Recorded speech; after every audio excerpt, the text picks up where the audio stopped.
loves, and welcome back to my channel. Thank you for joining me today. If you haven't already, don't forget to click the subscribe button down below. Send me a like or a thumbs up, maybe even a comment, and share with someone who can benefit from this.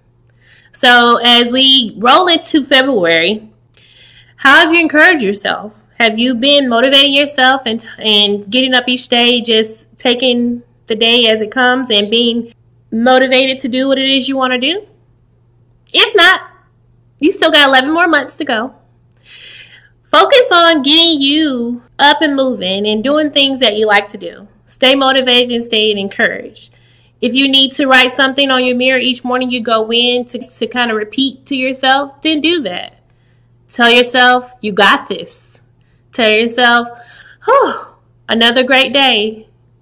Find the good in any day. There's always something good that can come out of a day, whether it be very small or very big, but there's always good in every day. Today's self-love and motivation number 2 will be self-care. Self-care is so important. You want to make sure you take time out for you to love yourself, because in order to love someone else, you have to be able to love yourself first. We spend so much time taking care of other people that we tend to forget about ourselves. So when you focus on self-care and self-love and things for yourself, you're not being selfish. You're actually thinking about yourself and you're taking care of yourself so you can be able to better take care of someone else.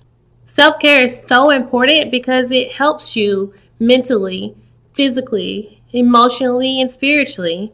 Taking time out to just maybe meditate for 5 minutes out of the day, or even just taking 10 minutes to get you a nice hot bubble bath in. Well, sometimes it'll be longer than 10 minutes, maybe 30. But just taking a few moments for you is okay. And being okay with saying, no, not right now, I need a minute. If you're married or have children, or you're helping to take care of loved ones, they understand that you need time for you.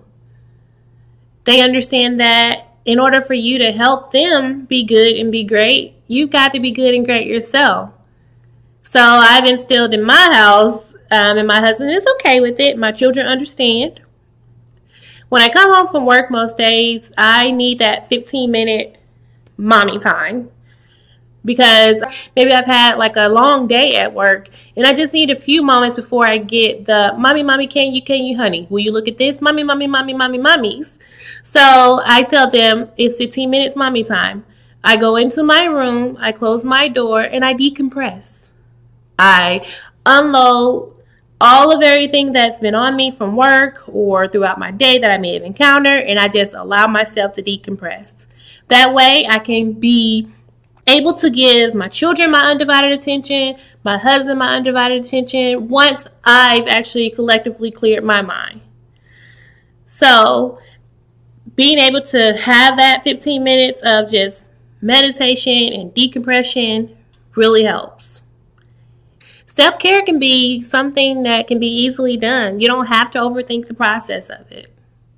Little things can help you to actually give yourself some time in self-care. Some examples of some things that can help you with self-care is maybe going to get your nails done if you can get them done, or doing them yourself, but taking time to just be by yourself to actually focus in on taking care of you. Or even maybe just taking yourself to lunch.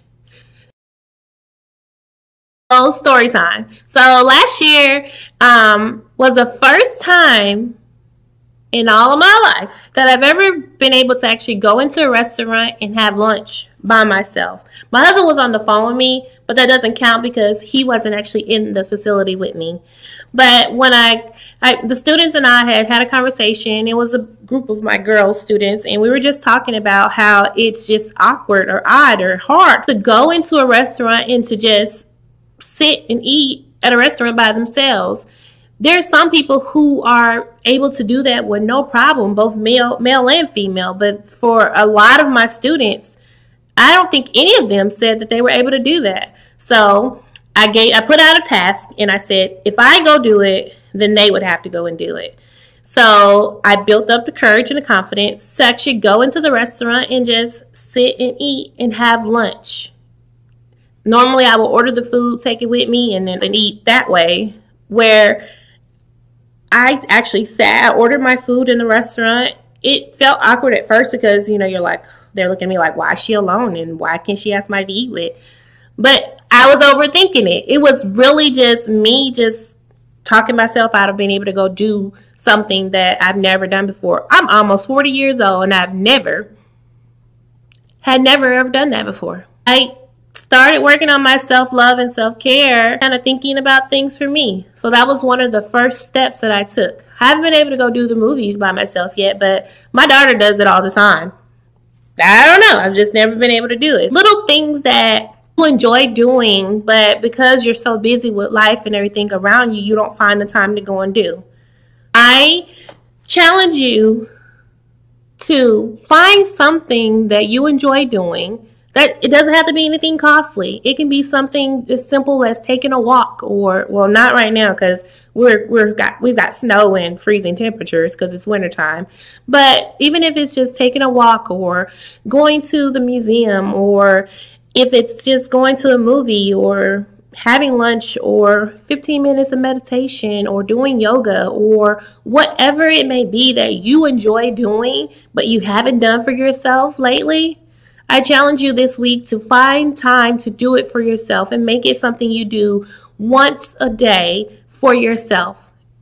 And see if that doesn't help you feel better by the end of the week.